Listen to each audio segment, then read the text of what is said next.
Oke, selamat datang kembali guys. Kita hari ini kedatangan lupa gua. Kita ngomong dulu. Selamat datang kembali guys di Holy Pep Talk. Oke. Udah gitu lama dong.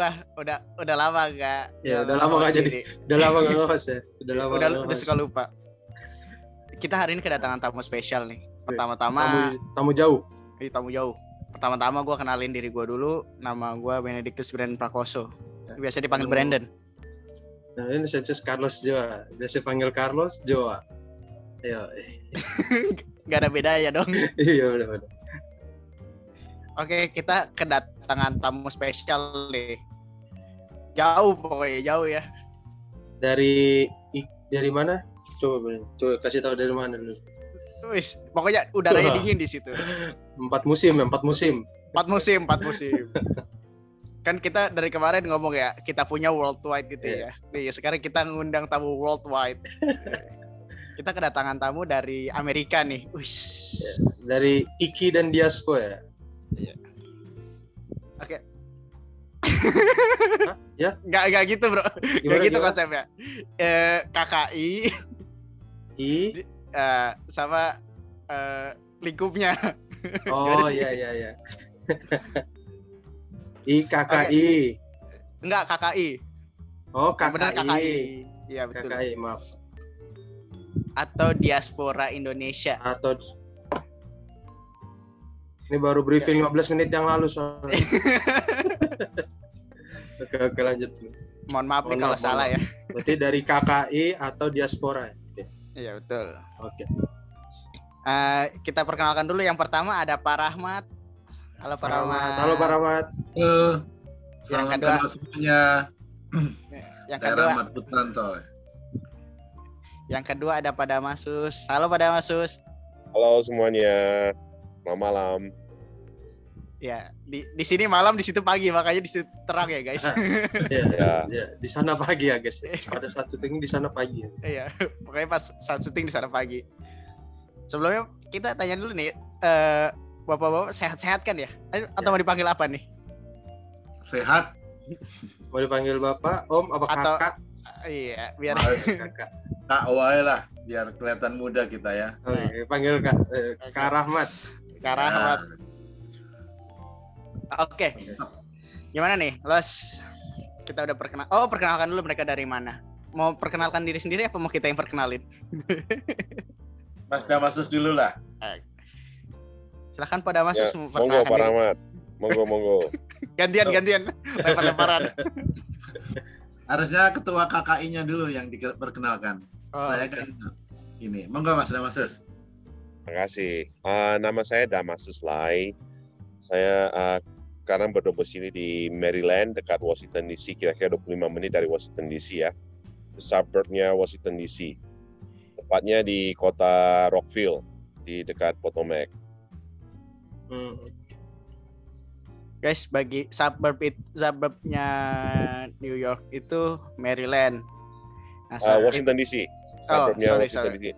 Jadi Washington DC sama Maryland itu dua state yang kecil dan tapi dekat-dekat sini itu ada 3 state, ada Virginia, Washington DC sama Maryland. Washington DC adalah ibu kota dari United States. Gitu. Iya, betul. Jadi kalau bisa diberatkan nih kayak Jakarta Bekasi jaraknya. Iya, betul. Nah, mungkin buat yang nggak tahu gitu kan Maryland di mana kan? Iya, kita susah ngabarin ya. Iya, nggak mungkin kita pasang map di sini kan. Oke, baik, yang dari Kak Rahmat. Iya. Terima kasih Carlos dan Brandon. Saya Rahmat Putranto. Saya tinggal juga di Maryland, nggak jauh dari Mas Damasus tadi. Saya di Gettysburg area, jadi kita sama di kurang lebih 20-30 menit lah kalau menuju ke Washington. Kebetulan kantor saya di Washington DC. Terima kasih untuk kesempatan yang bagus ini. Mudah-mudahan kita bisa fruitful dalam komunikasi dan sharing ya. Monggo, silakan. Baik. Sama ya tempatnya. Iya, kebetulan bareng nih. Ya, kebetulan bareng. Saya ganti posisi dulu, Sper. kelihatan boleh, Pak. kolam renang. Nah, itu, Pak. Oke. Oh, biar kelihatan kolam renang. Oh. Itu lampu di Jakarta nggak ada tuh. Iya. Daripada tembok batu bata saya kan. Iya, benar. Iya, benar. Kadang-kadang ada kijang barang loh itu. Jangan salah itu, nanti tangan-tangan di belakangnya Mas Damasus ada kijang datang. Nanti jam 9 bakal banyak anak-anak nanti keluar semua loh kolam renang nanti. Nah, cakep itu, kelihatan bulenya. kelihatan kita nggak bohong gitu, beneran dari luar. Kalau mau lihat tuh kolam renangnya. Wede kolam renang. Oh iya. Airnya biru juga ternyata ya, Pak. Ya sama lah. Oh iya. Ciptaan Tuhan. Benar. Oke, lanjut. Oke. Nah, ini kita ini dulu kali nanya mengenai KKI kali ya. iya betul. Ada ketuanya.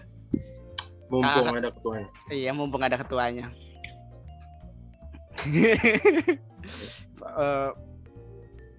Kak Damasus. Nah, takut salah ngomong gua. KKI itu apa sih? Dan tujuan dibentuknya KKI gitu. Iya sih.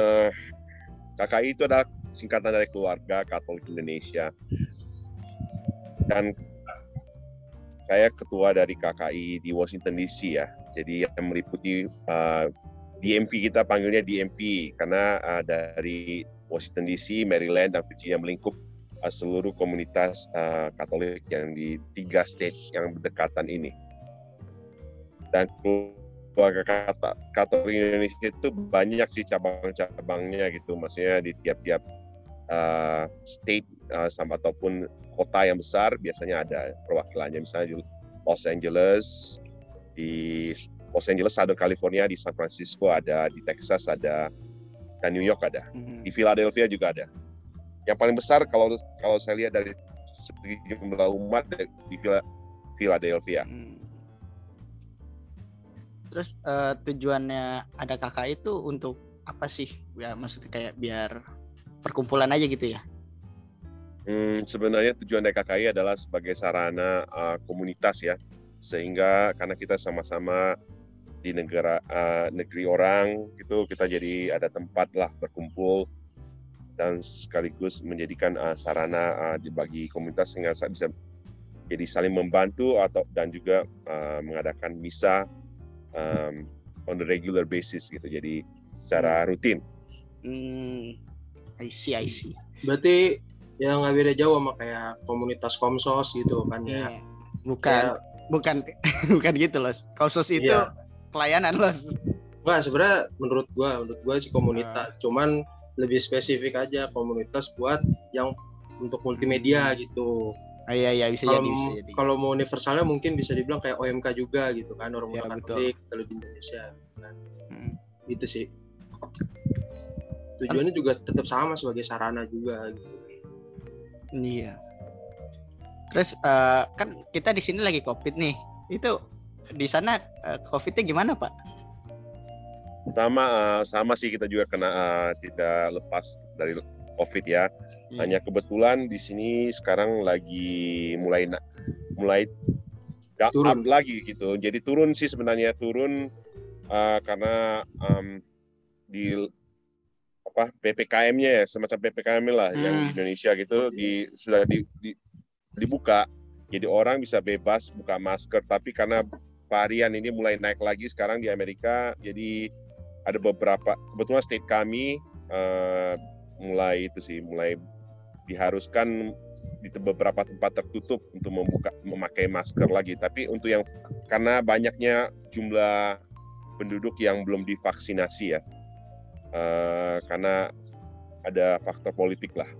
Tapi banyak penduduk sekarang secara keseluruhan di state kami kira-kira 70% lah. 7% sudah vaksinasi pertama gitu. Jadi sangat tinggi sebenarnya, tapi masih ada aja jumlah orang yang belum divaksinasi sehingga harus sehingga pemerintah harus mau tidak mau harus mengeluarkan peraturan untuk memulai masker lagi karena jumlah varian yang naik di antara penduduk yang belum divaksinasi. Terus kalau selama COVID begini umat-umat tuh gimana Kak? Umat tuh apakah sangat terganggu gitu, maksudnya dalam kan kalau di Jakarta kita jadi pakai misa online gitu kan? Iya betul. Puji Tuhan kita sudah mulai masih banyak yang belum, jadi masih ada sarana untuk misa online masih ada, tapi pada umumnya gereja sudah membuka diri sehingga ada physical mass dengan memakai peraturan-peraturan sanitizer segala macam gitu ya, dan pelayanan semua, tapi dengan masker sudah dibuka sih, udah tidak pakai masker lagi dalam ruang gereja, tapi saya rasa sebentar lagi bakal dimulai lagi gitu. Tapi gereja belum.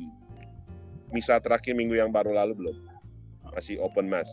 Tapi ada beberapa yang mau pakai masker masih bisa pakai masker sendiri, nggak apa-apa. Saya sekeluarga masih pakai masker. Oh iya. Tapi untuk karena kebetulan masih ada anak kecil.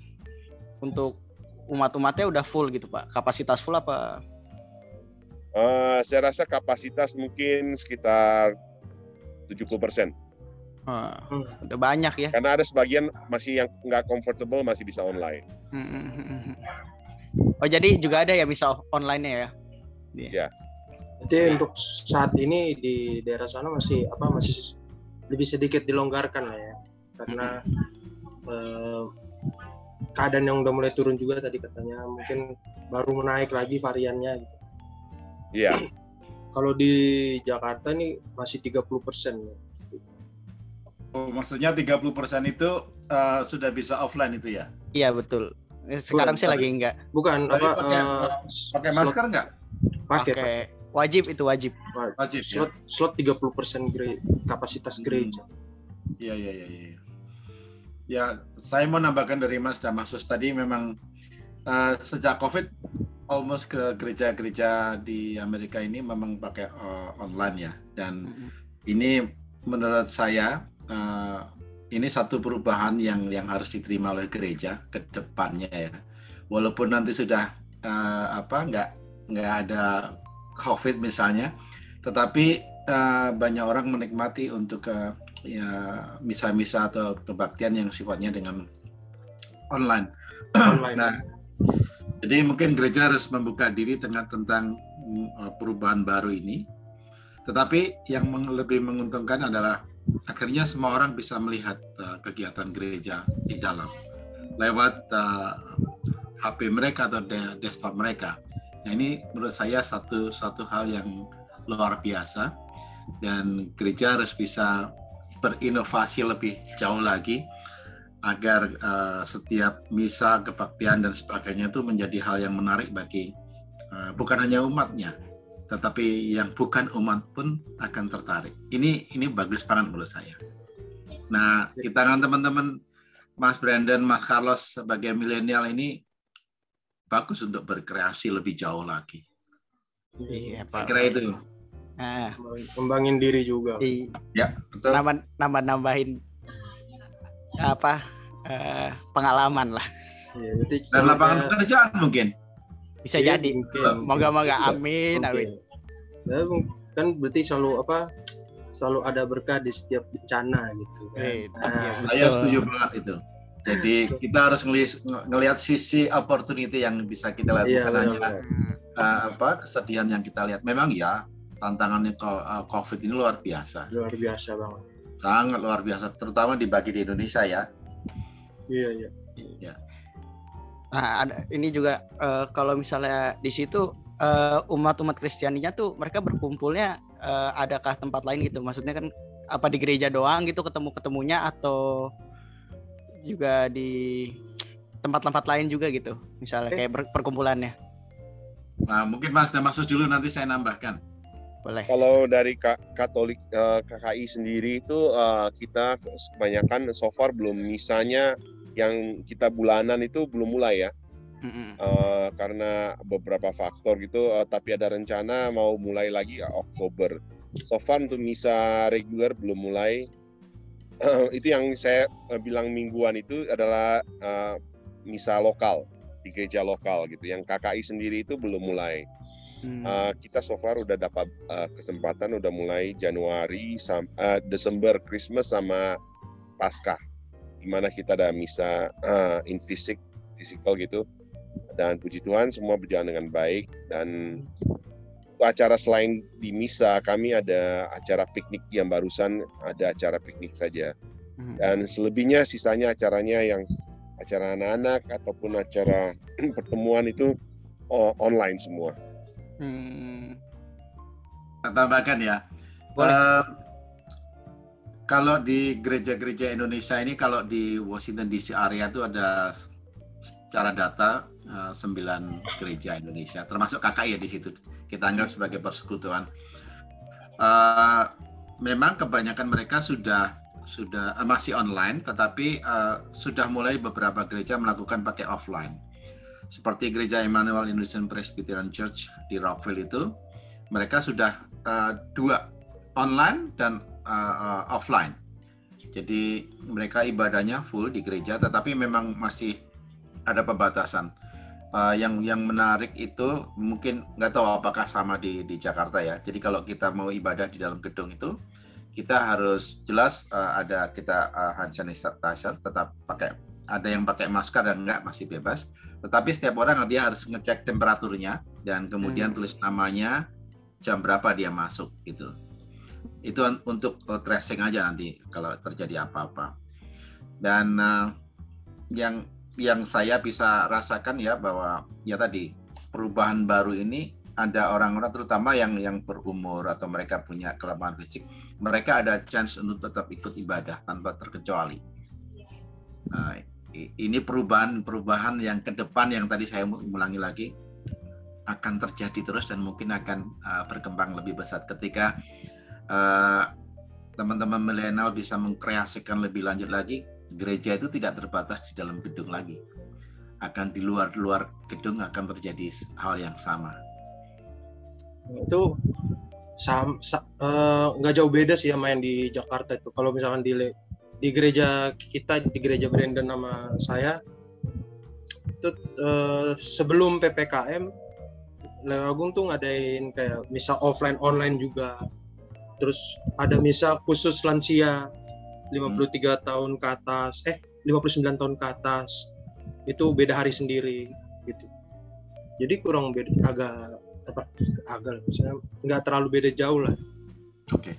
Maksudnya, tapi mungkin karena varian Delta ini mulai meningkat lagi, jadi dari pemerintah dan dari KAJ juga menyarankan untuk ditutup dulu. Betul. Sehingga sampai info selanjutnya baru boleh dibuka lagi.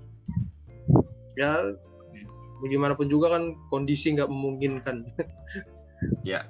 Kita nggak boleh memaksa juga, pada ntar umat kita yang kenapa-napa juga gitu kan. Setuju banget. Ya. Memang harus kesehatan harus dipentingkan lebih dahulu gitu lah ya. Ya. Untuk Kak Damasus mau nanya lagi nih, atau juga Kak Rahmat. Gue susah nih panggilnya, berat gue, suka lupa gitu. Kak Carlos. Kakak Carlos sih.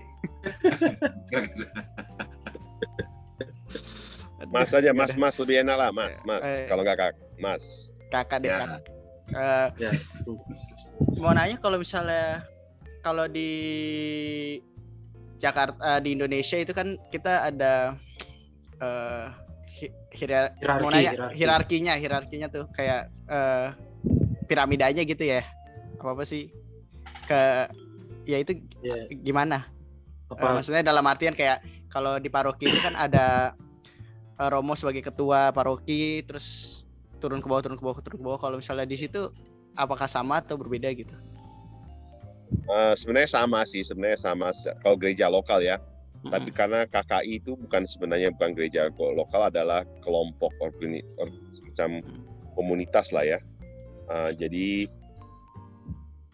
kelompok komunitas, jadi kita bernaung ke gereja lokal gitu. Dan kebetulan KKI Washington DC di bawah St. John the Baptist di Silver Spring. Jadi kita bernaung dan termasuk dari paroki kita namanya Archdiocese Washington DC, jadi paroki dari Washington DC gitu. Jadi kebetulan jadi secara fisik mungkin sama dengan Indonesia, ada paroki gitu. Tapi secara organisasi kami hanya komunitas gitu, dan di bawah naungan gereja lokal gitu. Dan untuk pastor itu kita KKI tidak punya pastor yang tetap ya, tidak ada pastor yang di-assign gitu. Tapi kita ada kebetulan banyak mendapat kesempatan banyak pastor dari Indonesia yang di sekolah ke sini gitu. Jadi mereka mau meluangkan waktu untuk melayani kami gitu, dan kami sangat mengucapkan puji syukur itu atas kesempatan yang diberikan dari pastor-pastor ini gitu. Jadi kita ada banyak, tapi lumayan mereka jangka panjang pelayanan mereka lumayan lama, ada yang 2 tahun, ada yang 3 tahun, malah ada yang sekarang udah 5 tahun sih. Jadi karena studi mereka gitu, tapi tugas pokok mereka bukan pelayanan di komunitas mereka, hanya untuk makanya kami hanya sebulan sekali. Tapi ini yang saya penasaran dari tadi, tadi disebutkan gereja lokal. Emang gereja lokal maksudnya gimana, gereja lokal gitu? Karena kita KKI itu nggak punya gereja, nggak punya bangunan fisik ya. Jadi kita hanya kita bernaung memakai gereja lokal gitu. Banyak gereja di sini kan, Katolik itu. Oh iya paham. Ya. Kirain ada gereja yang non lokal gitu. Ya. Tapi menarik ini Carlos ya. Jadi gereja-gereja, saya nggak nambahkan dari Mas Damasus tadi. Kalau keluarga Katolik Indonesia dia bernaung di bawah gereja lokal yang gereja Amerika. Nah, gereja-gereja Indonesia yang Protestan atau Pantekosta atau apapun juga itu, mereka semua memang berada di bawah, bukan berada, tapi mereka ada yang menyewa ruangan gereja untuk ibadah. Jadi biasanya kalau teman bule-bule kalau ibadah kan pagi sampai siang lah itu ya.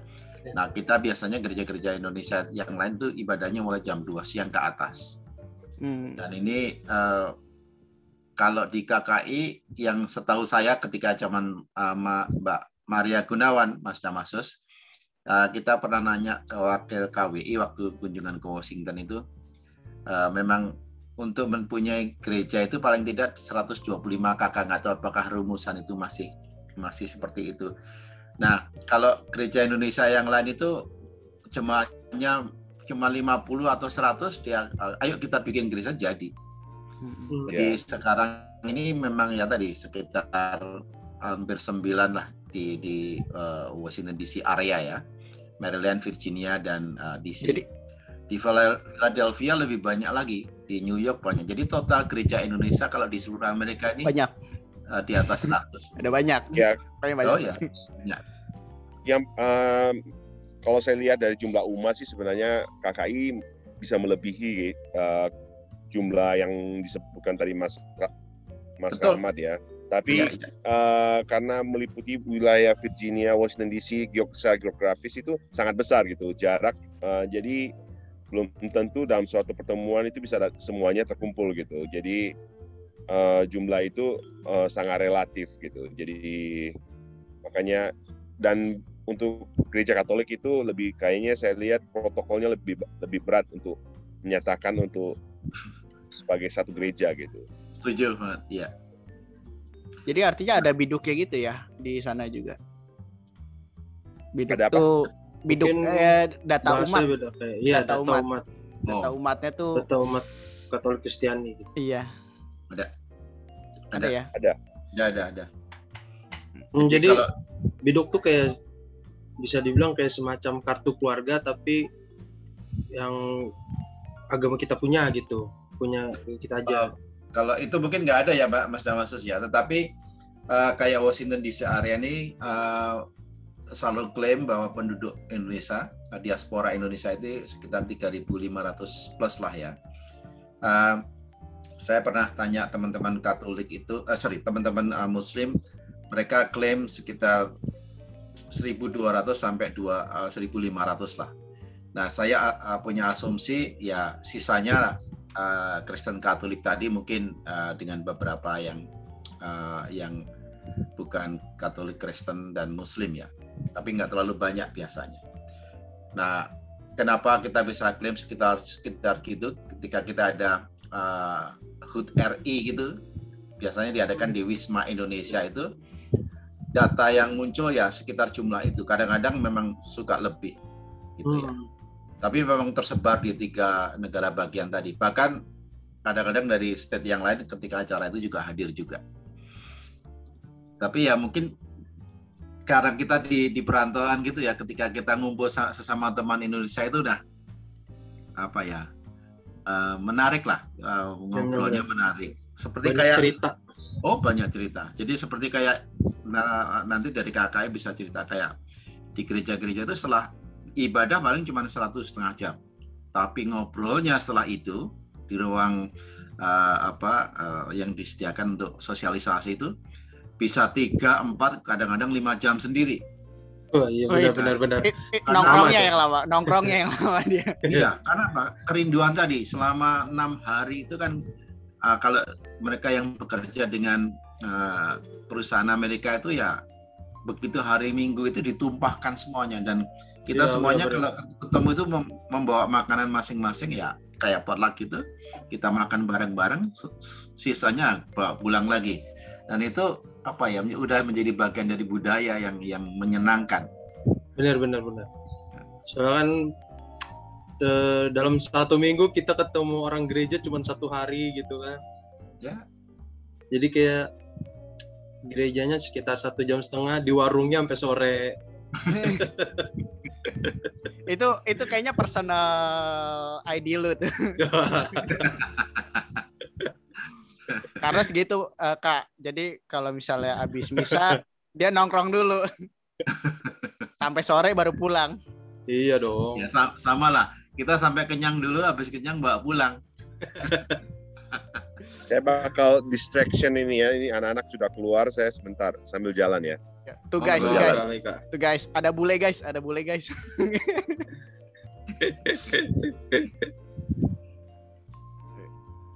Iya. Pada masuk pertama maaf ya, jadi repot nih gara-gara kita. Gak apa-apa. Kita bisa tanya nih kan, selagi jalan nih kita dapat tur di Maryland. Iya, bagus tuh. Mata masuk semua enggak. Kasih sedikit ya gambaran pemandangannya gitu sebentar. Serasa kita jadi kayak nggak perlu bikin paspor. Nggak perlu pakai visa. Laptopnya dibalik aja Mas Dos. Nah, cakep bro. Tuh ada kolam renang guys. Udah kediam semua nih jadinya nih. sorry. Jadi ngeliatin semua nih. Jadi ngeliatin semua nih jadi. Kita jadi mau nanya apa, mau sightseeing aja nih guys. Ya udah, go ahead. Mungkin sambil ditanya aja kali ya kalau bisa. Boleh. Nanti kan bisa dijawab oleh Kak Rahmat. Oke. Sambil tanya. Di gereja tuh mengadakan kegiatan apa aja ya? Yang jelas mostly kegiatan sosial ya. Itu yang utamanya. Ya seperti tadi ada piknik, ada Bible study, ada katekisasi, terus ada training dilakukan oleh gereja, dan kemudian biasanya kita ada ibadah antar gereja. Jadi beberapa gereja kita gabung satu, apalagi dengan Zoom ini jauh lebih gampang. Saya punya pengalaman yang indah ini, tapi ini memang sudah cukup lama ya. Ketika itu ada satu romo, saya lupa romonya namanya, tapi sekarang lagi sedang sekolah di New York gitu. Jadi kita pernah satu ibadah. Saya mesti jelas. Saya dari Kristen Protestan ya. Kita pernah satu ibadah karena ceritanya gini. Kita kalau ada 1 tahun sekali suka ada retreat ya. Nah, retreat itu kami rutin ada romo yang kita undang dalam retreat itu, dan romo selalu kita minta untuk menceritakan cukup banyak lah, artinya itu selalu bagaimana membangun komunitas yang bagus dan sebagainya. Dan Karena kita udah cukup dengan dekat dengan Romo, jadi satu saat kita bikin satu ibadah bareng, yaitu ibadah perjamuan kudus yang dipimpin oleh Romo dan pendeta-pendeta. Dan itu saya kalau cerita kayak gitu sampai merinding saya, karena Romo itu menceritakan kepada saya, ini saya baru mengalami pertama kali nih justru di Amerika ini. Kita bisa beribadah bareng dalam perjamuan kudus yang didesain bareng-bareng. Romo sama pendeta mendiskusikan bareng, ayo kita lakukan bareng-bareng ini. Mungkin sekarang di Indonesia sudah ada, tapi ketika itu sekitar 20 tahunan yang lalu, itu Romo itu cerita ke saya. Romonya itu dari Flores juga. Nanti saya cari namanya. Beliau sekarang lagi sekolah di New York. Nah, ini yang menurut saya kedepannya mungkin kita lakukan yang seperti kayak gini mungkin ya, kerjasama antar gereja dan sebagainya, dan kita buka sekat-sekat yang apa ya, yang lebih luas lagi ya. Karena saya mungkin perlu cerita juga bahwa di Washington DC itu dulu ada namanya IAA. IKI, Ikatan Keluarga Indonesia. Jadi itu semua masyarakat Indonesia bergabung di situ.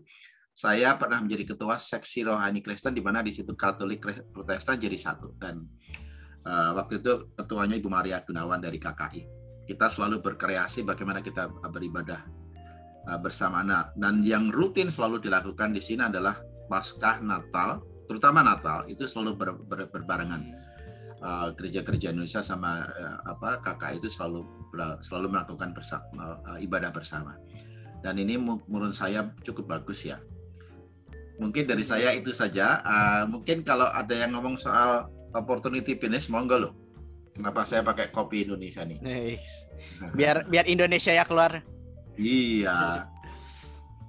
Itu kopi Indonesia produk Bapak atau gimana?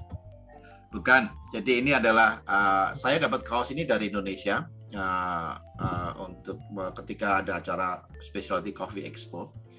Nah, Indonesia ini cukup dikenal produknya di Amerika, khususnya kopi, teh, dan rempah ya. Ini memang jualan yang cukup bagus untuk produk pertanian ya. Yang lainnya juga seperti rubber, seperti kelapa sawit, memang cukup besar sekali. Yang mendominasi masih kelapa sawit. Tetapi untuk teman-teman UMKM itu di rempah-rempah, kopi sama teh itu cukup bagus peluangnya. Nah, mungkin nggak tahu apakah di komunitas Katolik ada, di gerejanya Mas Carlos ada pembinaan UMKM yang pengen masuk di luar negeri ya, monggo. Bekerja sama dengan diaspora Indonesia, terutama teman-teman yang punya bisnis di Amerika. Iya, oke Om. Sebelum kita lanjut, kita tanya dulu nih. Tadi ada singgungan diaspora tuh. Diaspora tuh apa sih Om? Jadi sebetulnya biar pada tahu umat-umat tuh. Ya, iya. Diaspora Indonesia itu pertama di Amerika dimunculkan oleh Duta Besar Dino Patijalal ya. Waktu itu sebagai Duta Besar di Amerika. Dia menggagas pembuatan kelompok diaspora Indonesia. Nah, diaspora itu sendiri kalau diambil katanya ya ada di dalam kisahnya bangsa Israel kan. Komunitas yang ngumpul di luar negeri. Jadi ketika digagas diaspora Indonesia ini, teman-teman Indonesia dari seluruh Amerika dan dunia bahkan itu merekat menjadi satu bahwa oh ya, saya adalah bagian dari orang yang dari Indonesia yang keluar dari Indonesia dan sekarang kami berkumpul di satu titik. Entah itu di Amerika, entah di Eropa, di Australia dan sebagainya. Diaspora Indonesia ini sudah ada wadahnya di mana-mana di seluruh dunia dan juga di Amerika. Nah, saya mau mencerita sedikit dari diaspora itu tadi. Diaspora itu di Amerika ini ada sekitar 160-an ribu ya. Jadi masyarakat Indonesia. Banyak tuh. Dan cukup banyak. Di Kanada mungkin tidak sebanyak itu ya. Tetapi diaspora Indonesia ini memang kita, menurut saya orang-orang Indonesia kita di sini cukup tangguh untuk menghadapi saingan-saingan dari diaspora negara lain ya, tentunya lah dalam hal mencari pekerjaan, mencari kehidupan yang layak dan sebagainya. Kita termasuk masyarakat yang cukup tangguh. Nah, dari beberapa diaspora itu mereka punya bisnis, bahkan ada yang punya bisnis yang cukup besar itu juga ada, kayak Sehat Sutarja itu punya company yang besar. Kemudian Anthony dia juga punya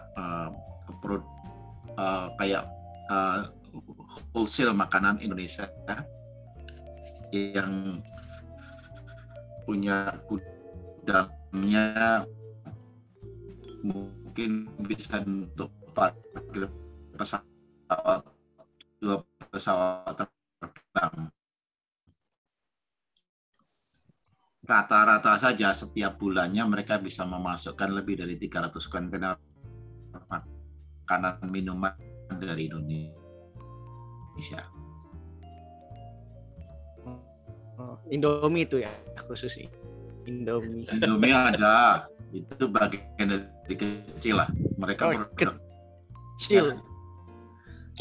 Ya, kan produk Indonesia kan makanan minuman hampir 400 kontainer lah rata-rata. Belum yang teman-teman diaspora, UMKM cukup banyak di sini. Nah, mungkin ada bagusnya dari gereja Katolik tadi, gereja Leo Agung tadi, mungkin ada pembinaan UMKM yang nanti bisa dikonekkan dengan teman-teman diaspora bisnis di Amerika. Karena di masa-masa sekarang ini kita perlu kreativitas yang tinggi ya. Benar-benar sih itu. Ya, untuk menciptakan nilai tambah ekonomi tentunya. Karena jumlah UMKM di Indonesia itu, Mas Brandon tahu nggak jumlahnya berapa? Waduh, banyak sih setahu saya, banyak banget. Kira-kira. Bisa jutaan Kak, ratusan ribu mungkin. Hampir 5 juta. Wih, 5 juta cuy, banyak. Gede ya. Gede. Dan itu kalau dikelola dengan bagus, itu akan menjadi kekuatan ekonomi yang luar biasa. Kita nggak bisa underestimate dengan small medium. Kalau yang sudah gede-gede mereka sudah established lah, oke lah. Paling jumlahnya juga nggak sebanyak ya tadi ya. Tetapi UMKM ini kalau kita gerakkan, itu kekuatan ekonomi yang super luar biasa. Nah, bagaimana untuk menggerakkan yang bisa super dan luar biasa tadi? Satu-satunya harus ada medianya. Medianya adalah media yang internet.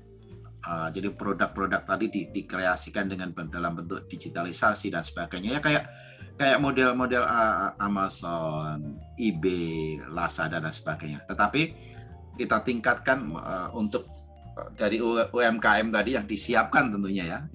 Nggak semua UMKM itu siap untuk ekspor. Ini disiapkan untuk nanti ikut dalam fora-fora internasional, dalam global trading dan sebagainya. Ini memang pekerjaan tidak gampang, tetapi kalau kita tidak melakukannya, kita akan ketinggalan dengan negara lain. Bahkan di Amerika ini kalau saya boleh cerita, kita masih kalah dengan Thailand. Thailand yang negara tidak sebesar itu, tapi dia punya kemampuan untuk membawa produknya ke Amerika, luar biasa. Belum Korea, belum Vietnam dan sebagainya. Nah, mengetahui itu menurut saya ya mesti harus dikolaborasikan ya. Antara, kau udah ngantuk Carlos? Ya. Malaman ya? Udah ngantuk tadi nguap. Jadi ke depannya mungkin kata yang bisa kita pakai adalah kolaborasi antara diaspora tadi, diaspora bisnis dengan para UMKM. Nah, monggo di sounding ke Romo untuk Romo gimana nih untuk mengkreasikan teman-teman jemaat-jemaat ini yang punya potensi untuk bisa going global ya. Benar-benar. Kalau sepengetahuan saya aja, kalau di Leo Agung sendiri sih pengelolaan UMKM ada, tapi untuk ya masih batas kecil aja dari kita untuk kita gitu. Saya kalau misalnya ada contohnya saya bisa membantunya. Kebetulan saya juga aktif di kegiatan bisnis diaspora. Saya di Indonesian American Association juga aktif di situ. Kemudian di Global CEO Indonesia Chapter Amerika saya juga aktif khususnya di bisnis ya. Kalau urusan kegiatan rohani tidak seberapa saya, tetapi kalau yang di bisnis ini seperti banyaknya kegiatan expo di Amerika, kalau bisa diikutkan bagus sekali. September nanti saya dan dengan teman-teman termasuk di kedutaan akan melakukan pameran yang membawa UKM cukup besar, di atas hampir sekitar 50 UKM, tapi semuanya harus sudah terkurasi ya. Nah, nanti kalau misalnya di gereja Katolik ada pengusaha atau UKM kopi, tapi yang bagus ya, kasih tahu saya. Nanti bisa saya bawa produknya untuk dimasukkan dalam pameran. Paling tidak kalau teman UMKM itu produknya bisa masuk di satu pameran yang internasional, paling enggak udah bisa nanti tinggal diviralkan di Indonesia kan, dan nanti ketemu dengan bayar-bayar di luar negeri. Siapa tahu nanti Brandon sama Carlos bisa ke Amerika toh? Amin. Lewat UMKM Gereja Leo Agung tadi, wah, membawa delegasi toh? Iya, benar. Iya. Dan itu masih harus dikreasikan loh. Nggak bisa, kalau nggak dikreasikan nggak bisa. Kreasikan dengan kreatif ya. Gitu loh. Jadi kalau apa nih? Ada berita dari bulan gua dapat. Bentar. Terus kalau Carlos mana? Kirain hilang. Pak Kak Damasus udah balik, Kak Damasus? Udah. Saya udah sampai di depan rumah. Betul. Tadi sampai mana sih? Gue jadi lupa kan. Bisnis. Ntar kalau misalnya kita mau ngadain pembicaraan bisnis kali ya, kita undang Kak Rahmat lagi kali ya. Monggo. Boleh gitu ya, Kak Rahmat ya? Boleh ya? Siap. Boleh. Kita ngadain mengenai UMKM kreatif. Ya. Saya akan cerita lebih banyak lagi nanti. Saya jelaskan mana-mana yang berpotensi ya. Iya, betul. Nah, kita kembali lagi nih tadi sama Kak Damasus nih. Kak, kita tadi lagi nanya kalau misalnya di gereja tuh ada kegiatan lain kayak gitu, kayak misalnya kan kita di sini ada OMK atau BIR gitu ya. BIR? Kalau di BIR itu Bina Iman Remaja. Jadi kayak Bina Iman Remaja. bukan minuman, bukan. Kan saya asik, maksud saya cocok. Iya. Jadi kayak ada komunitas-komunitas untuk setiap kalangannya gitu. Iya, betul. Untuk anak-anak kita ada Bina Iman Anak. Kalau remaja kita ada Bina Iman Remaja dan OMK, Orang Muda Katolik OMK. Nah, jadi setiap paroki mungkin ada sih kayak komunitas-komunitas seperti itu. Jadi ada suatu saat ada event kayak untuk mengumpulkan OMK se-Jakarta. Nah, atau enggak ada event OMK se-Asia. Waktu itu juga OMK pernah sempat ada event Asian Youth Day namanya. Gitu. Jadi kita kayak berkomunikasi dengan orang muda Katolik yang ada di Asia gitu. Ya. Mungkin di daerahnya Kak Damasus atau Karamat mungkin ada juga seperti itu atau gimana? Atau mungkin beda gitu kan? Kalau di KKI sendiri sih nggak ada ya.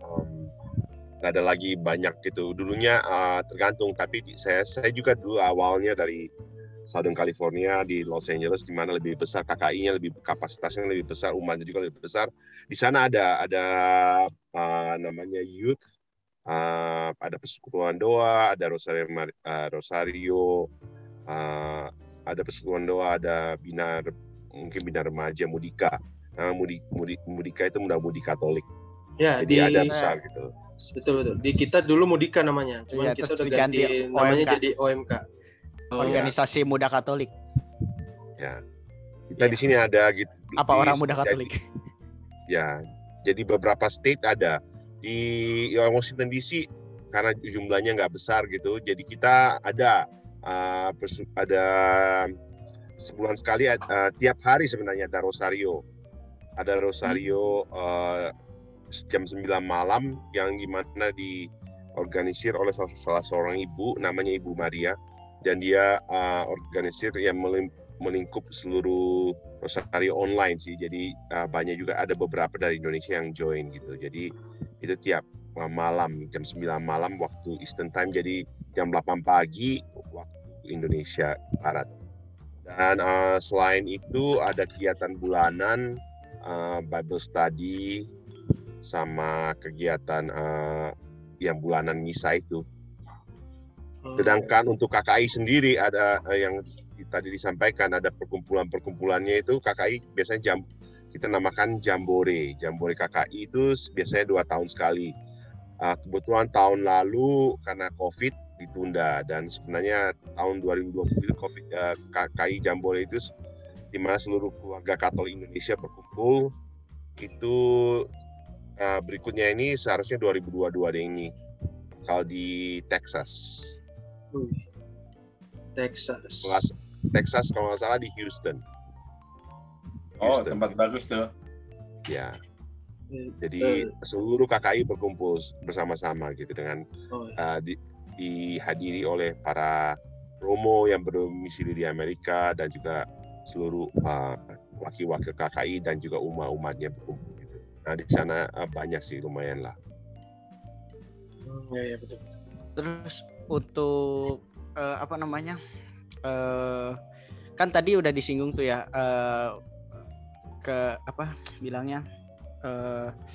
kerjasama antara umat Kristen dan Katolik ya. Nah, terus tadi juga ada singgungan, ada IKI ya, apa sih? Ya, IKI. Ikatan Keluarga Indonesia ya. Nah, sekarang namanya menjadi Indonesian American Association. Oh, oke, I see. Nah, itu kan artinya bekerja sama seluruh orang Indonesia gitu lah ya. Betul. Nah, itu bagaimana sih kayak apa sih kerjasamanya antara orang yang keyakinan berbeda, hubungan antara agama dan kemasyarakatannya itu? Dan ini juga nggak di Amerika aja ya? Iya. Iya betul. Saya pikir di Indonesia juga udah mulai terjadi kok itu ya. Ya seperti di sini, kayak saya ambilkan contoh kerjasama yang bagus tuh, Indonesian American Association ini kan kita bekerja sama dengan pemerintah setempat. Kami punya warehouse, Mas Brandon dan Mas Carlos. Jadi kami bekerja sama dengan pemerintah setempat untuk membantu keluarga-keluarga yang karena COVID ini. Jadi kami setiap 2 minggu itu membagikan sembako, tapi sembako itu di-provide oleh pemerintah setempat. Jadi kita setiap 2 minggu rata-rata sekitar 250 keluarga kami bantu. Jadi mereka datang ke warehouse kita sudah siapkan, kita ada beberapa volunteer untuk menyiapkan itu, dan nanti mereka akan kita bagikan, kita akan hanya catat wilayah kode posnya berapa, supaya pemerintah setempat tahu yang banyak membutuhkan bantuan di wilayah ini dan sebagainya. Dan kita semua dapatnya free dari pemerintah. Ketika pandemik ini terjadi, saya mengambilkan contoh pemerintah pusat, pemerintah federal Amerika itu, mereka tuh belanja hampir $3 billion produk pertanian di seluruh Amerika. Wow. Nah, pemerintah belanja ke petani tadi sekitar 3 billion tadi, diminta kepada komunitas sekitarnya untuk bisa mengambil produk-produk itu. Tetapi semua terdata dengan bagus ya. Jadi mesti seperti kayak saya sama Mas Damasus ini, kami tinggal di county-nya namanya Montgomery County. Jadi Montgomery County tahu berapa banyak masyarakat di situ dan berapa banyak yang membutuhkan, sehingga kita dapat bantuan itu ya cukup banyak ya. Seperti kita ya tadi yang saya ceritakan, setiap 2 minggu kita membagikan makanan gratis. Dan itu nilainya di atas $50 per keluarga, yang diharapkan cukup untuk sekitar 1 minggu 2 minggunya. Itu salah satunya. Kegiatan yang lain ya kalau kita piknik bersama itu ya kita mengerjakan, tidak melihat dia keyakinannya apa gitu. Kita ada acara kayak basar makanan juga. Itu yang kita lakukan sama-sama. Musik bersama, basar, kemudian piknik, kemudian kita juga ada mentraining teman-teman Indonesia yang mau bisnis, kita training mereka, kita panggil ahli bisnis di negara bagian itu, kemudian kita training dan mereka dapat sertifikat. Misalnya untuk jual makanan kan di sini cukup ketat ya peraturannya, jadi mereka harus punya license, terutama untuk kesehatan makanan tadi. Mereka harus lulus. Kalau nggak lulus, nggak punya license, dia nggak bisa menjual makanan sembarangan. Itu beberapa kegiatan yang selalu kita lakukan dan selalu bekerja sama dengan kedutaan Republik Indonesia. Itu kan gitu ya. Nah, terus kalau misalnya dengan umat-umat yang non Indonesia, apa sih bilangnya? Bule. Apa gimana? Pokoknya pribumi sana, native sana. Itu gimana? Apa kan kalau apa ya?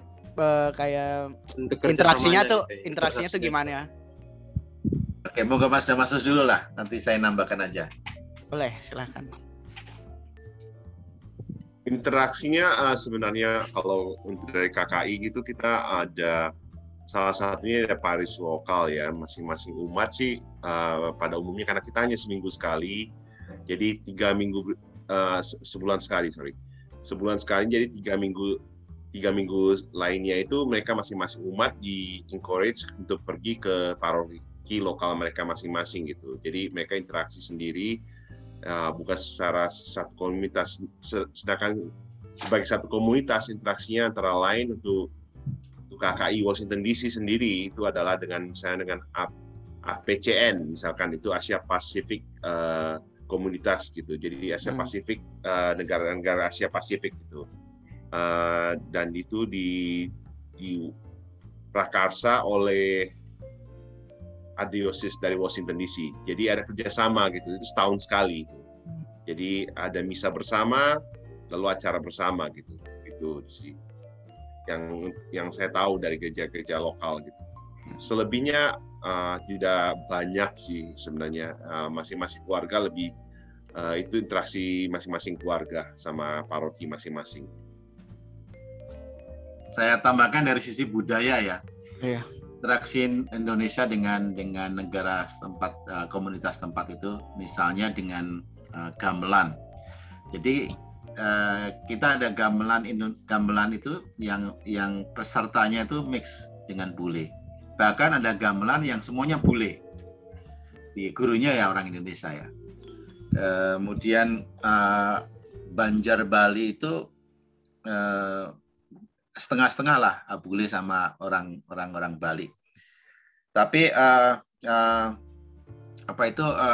yang menarik itu adalah bagaimana antara komunitas Indonesia dan komunitas negara setempat kita tinggal, kita punya satu asosiasi yang intinya sebenarnya menggerakkan kerjasama yang harmonis ya.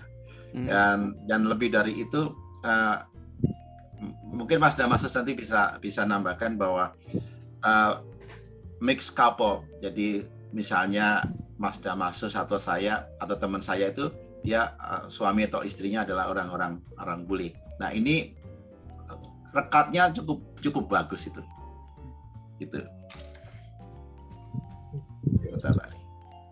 Silakan, mungkin Mas Damasus bisa gantikan. Nambahin. Kayaknya nggak banyak lagi sih yang bisa tambahin mengenai hal itu. Bentar lagi. Nambahin tambahan. Iya. Terus Los, lu mau nanya nggak, Los? Kayak ngelamun gitu. Kayaknya terpaku banget lu. Tadi mau ngomong lu terus jadi potong mulu guanya. Oh, sorry. Nah, jadi mungkin bisa dibilang kegiatan-kegiatan kayak membantunya ya nggak terlalu beda jauh juga sih sebenarnya. Yang penting ya kita saling toleransi aja lah antara umat kita, umat Kristen Katolik dan juga umat asli di sana gitu kan. Saling membantu aja.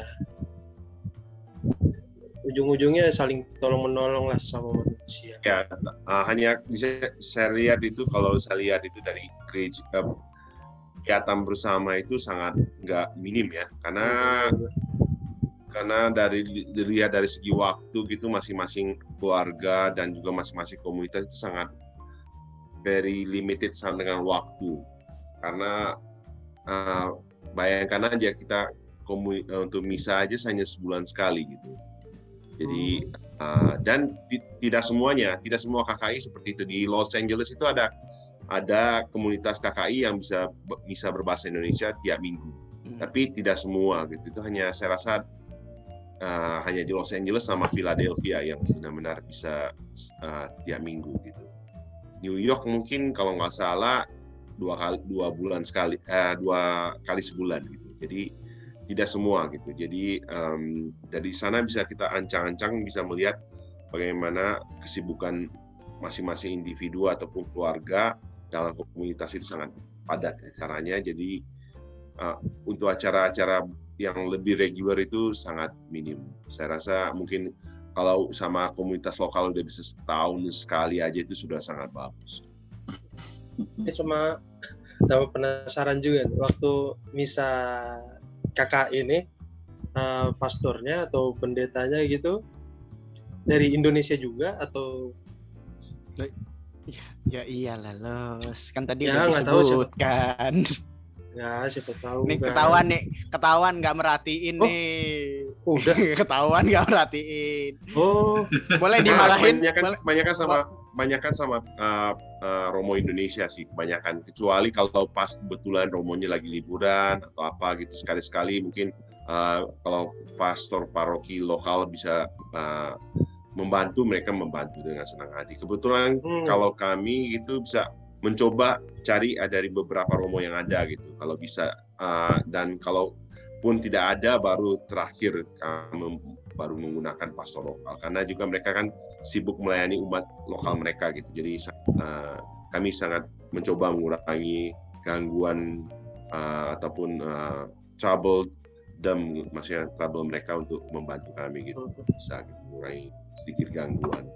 Benar Mas Sus. Jadi di gereja-gereja Kristen pun Protestan juga kayak begitu. Kadang-kadang kita lagi tapi kebanyakan gereja Indonesia di sini mereka punya pendeta tetap ya, yang digaji gitu ya. Karena masing-masing harus tanggung jawab pada kehidupan pendetanya. Ya, tapi ada saatnya kita kosong, nggak ada pendeta Indonesia, ya kita bekerja sama dengan gereja lokal untuk dia bisa melayani kita. Namun demikian juga gereja Indonesia pun mereka juga ada English service ya. Jadi karena anak-anak kita yang udah gede ini kan juga agak susah untuk berkomunikasi dengan bahasa Indonesia. Nah biasanya kita ada 1 bulan sekali ada English service-nya.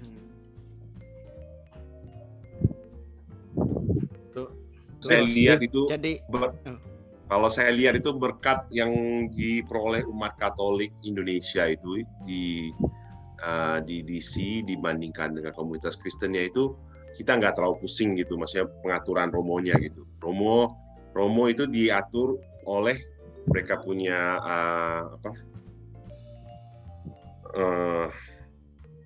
tarekat mereka masing-masing gitu, Jadi pengaturan mereka dari mereka dikirim di sini kan, jadi tidak ada hubungan dengan kami gitu. Jadi ordonya mereka. Ya, ordonya mereka gitu, tarekat mereka masing-masing.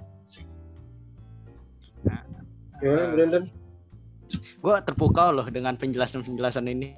Kayak baru buat kita gitu kan. Iya, kan berbeda banget gitu ya sama Enggak sih, nggak beda jauh sih sebenarnya. Mungkin Berbeda. dari sistemnya beda, tapi kegiatan-kegiatannya ya mungkin nggak terlalu beda jauh. Udaranya kan juga beda, musimnya juga beda gitu kan.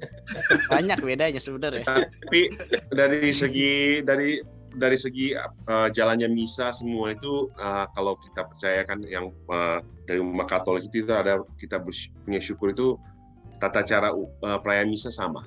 Iya. Jadi hanya bahasa doang yang berbeda, tapi kita yaitu ya universal, gereja universal untuk Katolik. Ya. Yang sangat satu yang kita bisa banggakan sebagai umat Katolik. Ya, betul, setuju. Nah, terus untuk yang masyarakat yang berkekurangan nih, kegiatan sosial apa ya yang dilakuin gitu dari gereja ataupun dari KKI atau ya itu?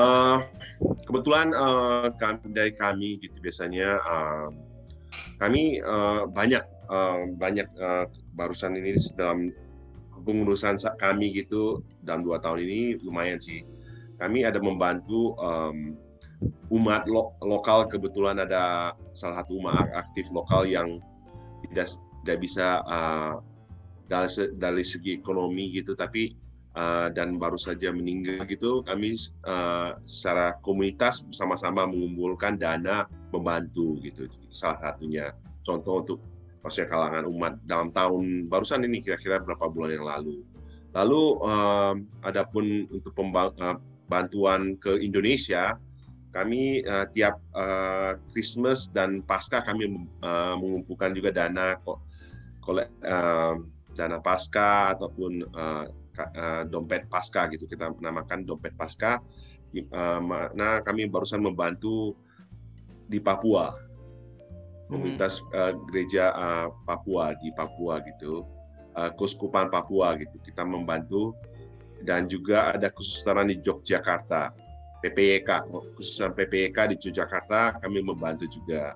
Dan dalam pengumpulan dana ini kami juga bekerja sama dengan masyarakat Kristen gitu. Jadi masyarakat Kristen kami juga mengajak gitu, dan mereka juga terlibat dengan baik gitu, membantu juga memberikan bantuan mereka ke dalam dompet bersama ini, sehingga jumlah dana yang diberikan lumayan besar gitu. Apalagi kalau dikurskan ke Indonesia ya.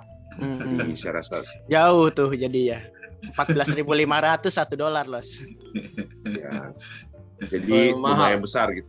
Lumayan besar gitu. Jadi puji Tuhan gitu, karya bekerja sama diaspora Indonesia baik dari Katolik atau masyarakat Kristen itu besar gitu.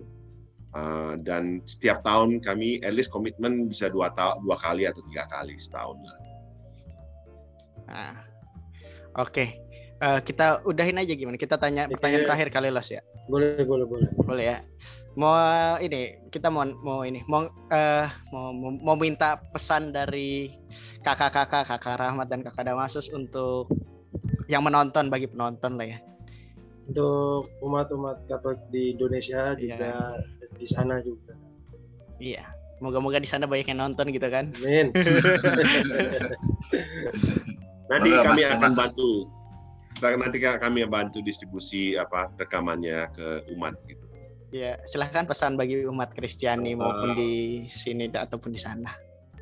Ya, I think dalam 1-2 tahun ini COVID-19 membuat kita semua berpikir 2 kali ya, maksudnya dengan kecepatan kehidupan yang semakin lama semakin cepat dengan internet segala macam, membuat kita berpikir bahwa kita harus meluangkan waktu baik untuk keluarga ataupun untuk alam, dan dan apalagi dalam waktu ini saat ini di mana Indonesia sangat melalui percobaan yang sulit ya dengan PPKM. Saya rasa kami ingin menganjurkan kita semua bersabar, mengikuti peraturan dan untuk menjaga keselamatan baik untuk individu masing-masing ataupun keluarga.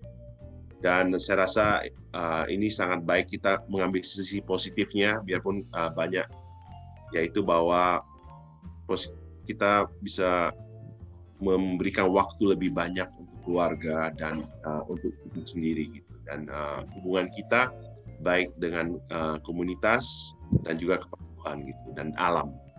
Dan sangat ini saya rasa kita harus melihat COVID-19 sebagai suatu sentakan yang besar itu untuk kita semua. Jadi jangan kita sia-siakan kesempatan ini yang sangat berharga ini. Itu aja sih.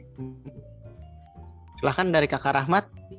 Oke, terima kasih pertama Mas Brandon sama Mas Carlos sama Bu Cindra Maria ya untuk kesempatan ini. Saya hanya menambahkan dari Mas Damasus tadi karena sudah cukup bagus, tapi saya akan melihat dari sisi ekonominya saja. Bagi saya, pesan saya dan apa juga yang saya lakukan adalah justru di masa pandemik ini, kita melihat sisi yang positif, ada opportunity apa yang bisa kita lakukan. Dan pertama saya melihat dari hubungan keluarga kita jadi dekat karena kita banyak berinteraksi di rumah. Juga kita udah pasti dengan Tuhan akan selalu bergantung harap karena ini bukan masa yang gampang. Tetapi in the same time kita juga minta sama Tuhan apa yang bisa saya lakukan untuk sesama. Nah, saya ingin menggarisbawahi tentang sisi ekonominya tadi. Justru di masa pandemik ini kesempatan kita untuk menambah relasi kita dengan satu dengan yang lain. Contohnya saya nggak pernah kepikir ketika sebelum pandemik untuk bisa ketemu sama Mas Charles sama Mas Brandon kan? Iya. Tetapi hanya karena ini kita bisa bertemu. Ini bagian kecil yang tidak terduga yang kita bisa lakukan. Belum rentetan kegiatan webinar, kalau kita mau meluangkan waktu kita akan tambah relasi yang luar biasa.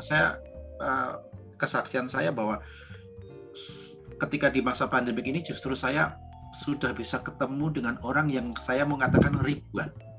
Kenapa? Karena saya memang menceburkan diri untuk menambah relasi saya. Dan saya tambahan teman saya yang di bidang bisnis di Indonesia maupun di sini, kalau 1.000 pun ada network itu. Dan ini harus kita multiplikasi untuk menjadi satu yang bisa kita monetize. Dalam arti yang tadi saya cerita, bagaimana kekuatan UMKM di Indonesia untuk bisa kita bawa ke sini, atau mungkin vice versa. Dan bagaimana UMKM dengan diaspora yang punya bisnis tadi, kita bisa linkkan. Kita sebagai jembatan untuk mempertemukan mereka. Agar, ya tadi mungkin warga Katolik, ekonomi akan bertambah, sehingga mereka juga bisa membantu sesamanya. Juga mungkin gereja-gereja yang lain dan sebagainya. Nah ini opportunity yang ada ini tidak hanya biarkan saja, tapi harus kita rangkai. Kalau saya sebutkan, kita harus menjahit semuanya bersama-sama. Justru di masa pandemik inilah kunci keberhasilan kita ketika kita melakukan kolaborasi. Kolaborasi dalam arti sosial oke, tetapi juga kolaborasi dalam hal bisnis. Karena kita satu dengan yang lain sangat tergantung. Mari kita ciptakan yang produktif dan kreatif menurut saya juga. Jadi di ujung-ujung yang belum pernah kelihatan itu akhirnya kita bisa lihat dan kita bisa ciptakan sebagai satu kegiatan yang ini ada nilai ekonominya nih. Ini bisa menambah kehidupan di negara kita. Itu yang bisa saya sampaikan. Semoga teman-teman di Indonesia bisa suatu saat bisa sharing kepada kita dan kita juga bisa sharing. Nah, mungkin podcast ini cukup bagus untuk mempertemukan suatu saat bisnis di gereja di gereja Leo Agung ini dengan gereja yang lain. Kita ngomong tentang opportunity apa saja nih, gitu loh. Karena di keyakinan yang lain yang saya lihat mereka juga melakukan yang sama. Kita juga bisa harus melakukan yang sama. Kalau perlu justru malah ditingkatkan. Itu saja Mas Brandon dan Mas Carlos sama Mbak Maria. Iya. Terima kasih ya pesan-pesan yang bagus dari kakak-kakak Kak Rahmat dan Kak Damasus ini. Sebelumnya kita terima kasih dulu udah datang ke podcast kita ya. Ini such a big honor. Terima kasih banyak banget nih. Iya, bisa kedatangan orang luar gitu. Bukan orang luar sih ya, maksudnya orang Indonesia ya. Kalian ya pokoknya bisa membagi apa ya bilangnya ya? Pengalaman dan pandangan. Iya. Ya, pokoknya kita terima kasih guys kalau misalnya kita salah kata kita minta maaf. Iya, jangan lupa di like ya videonya. Subrek. Saya subscribe juga. Di notification on juga boleh. Udah kayak YouTuber belum sih gua. Iya itu. Oke, sekali lagi makasih Kak Rahmat, Kak Damasus. Iya, terima kasih. Ya, guys, see you next episode ya. Next season.